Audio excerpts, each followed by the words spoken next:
jen málo kdy máme čas naslouchat životu. A sobě to už vůbec ne. Jsme zahlceni přehršlí každodenních činností a k uzoufání přetíženi stravujícími povinnostmi, jímž se věnujeme hlavně proto, abychom dostatečně uspokojili své pozemské potřeby. Ty se ovšem z duchovního hlediska jeví jako naprosto bezcenné. V šíleném životním tempu se nám nedaří vypozorovat, jak se naše materiální požadavky čím dál více stupňují, až fakticky nemají žádného konce.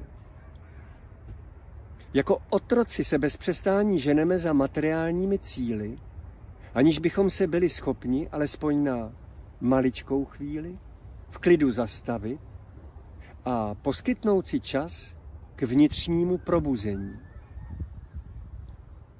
Ozve-li se v nás snad někdy tiše hlas, vyzývající nás k návštěvě neviditelného prostoru našeho nitra, posteskneme si, že nám na to zrovna teď, ale vůbec nezbývá čas.